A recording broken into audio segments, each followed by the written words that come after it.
Hello everybody, welcome to Just Ask Momo, and today's letter goes like this. Hello Momo, I'm from Norway, my name is S. I'm 17 years old and I want to get rid of my belly fat. I'm not fat, but I have a little belly there. I have a problem. I love to train, but I also like pizzas and hamburgers. How can I control it? I've seen that you've helped lots of people on this site. Hope you can help me. And I really want to get a flat stomach this summer. Alright S, how you doing? There are a lot of people out there who have the same problem. There are many ways to go get a flat stomach. First of all, you gotta want it. You gotta make a bit of commitment. I'm gonna show you a couple of ways that works in a multi-timbrel kind of fashion, which means throughout your day, as you keep on living, you go to school, you eat, you walk around, you're going to do this thing I'm going to tell you. And I promise you, you're going to get a result. But first, let's talk about your basic eating habits. I used to have quite a huge problem. I used to be a lot bigger than I was. I got a little obsessed. And what I did is I basically started doing 5,000 sit-ups a day. I just went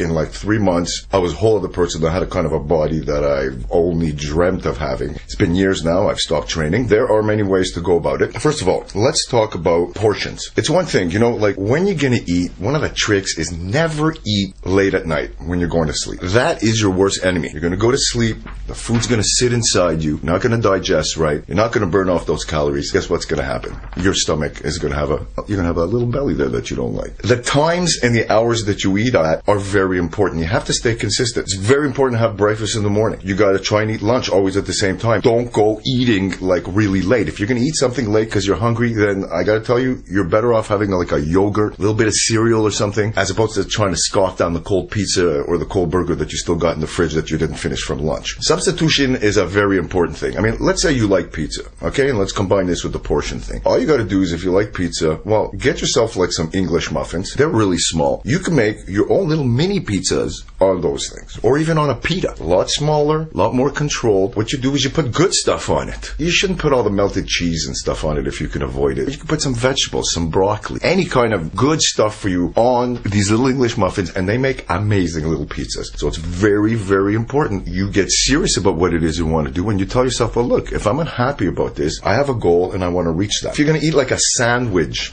or a burger, for instance, one of the very first things you can do, tell yourself this: bread, especially not good bread, is your stomach's worst effing enemy. There's yeast in that stuff. The second that stuff is going down into your stomach, well, bread kind of grows. What do you think is happening down there in that little moist environment of yours? If you're going to have a burger, well, start by having an open-faced one. Take off the top piece of bread and just have the bottom half. If you're really serious about it, you will pop off that bread and you will just eat the burger. You have to moderate stuff and get a little inventive about how you're going to eat. You are better off eating 5 to 6 little mini meals than you are to go out there and sit down and have a big scoffing with a bunch of pizzas, some French fries, and a couple of double Pepsis with that thing. Sugar. You gotta watch out with the sugar. All this artificial sugar shit, I gotta tell you, it's just adding to the mess. It's not gonna work. Okay, let me give you, and all you guys who are watching, what I consider to be the easiest way to see a difference in your stomach and the rest of your body, how to lose weight day to day, just doing your thing without really doing any work at all. You'll never even have to get on the floor. I'm going to give you the basic thing. If you can do this, I promise you, and anybody who tries this, that within the week, you will see a huge difference. You want to know what it is? Pretty simple. You have to multitask. That means that throughout your day, as you're walking around, first of all, posture. Posture is imperative. If you're already slouching and you're kind of hanging like this, well, tell yourself that the whole shape of your body and your stomach, too, if you're sitting in a chair, going to slump out like this,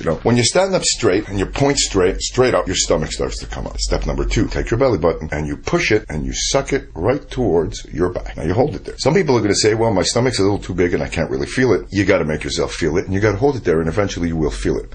But it's not about just standing there and holding your stomach now. You gotta sit there and you gotta flex your arms, squeeze them in and out, and you gotta isolate and feel your muscles all around you. But especially here, your posture, and you squeeze and you hold. Well, you gotta keep squeezing and holding all day long. 10 minutes here, 15 minutes here, 20 minutes there. Give yourself a challenge. You're walking, you're going for a walk, you're going to the park, you're going to work, you're going to the bus, you're doing whatever you gotta do. 15 minutes, 20 minutes, you just hold it there. The trick is you gotta be able to hold it there like you're squeezing for dear life. But what's happening is you can't look like you're the Hulk. You can't sit there and look like an idiot, like you're trying to really squeeze it and what's this guy doing? You know what I mean? No. So relax. The first thing you're going to do is you're going to want to squeeze your butt up. You got to relax your butt. You got to have that stance. You got to squeeze. Like right now, I'm squeezing my abs so hard that I can't even begin to tell you how hard that is. But I can hold it like this for 10, 15, 20 minutes and have full conversations, and nobody would really know. Start by doing that, and I promise you, you will get a result. It's going to happen really fast. Don't give up. You got to squeeze your stomach in, and you just hold it there. Posture up.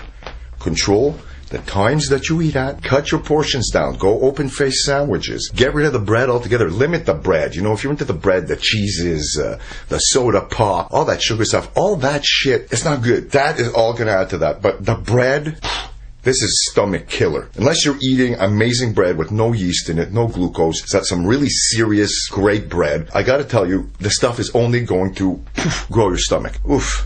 I hope this helps. I will come back to you guys real soon when the weather gets a little bit better, and I'll get down on the floor and I will show you the ultimate sit-up exercise that somebody showed to me.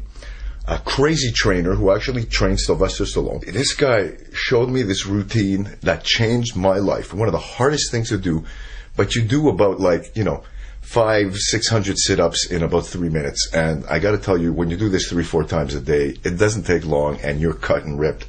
Pretty seriously. Thank you so much for writing me. I hope this helps. You rock. Peace out.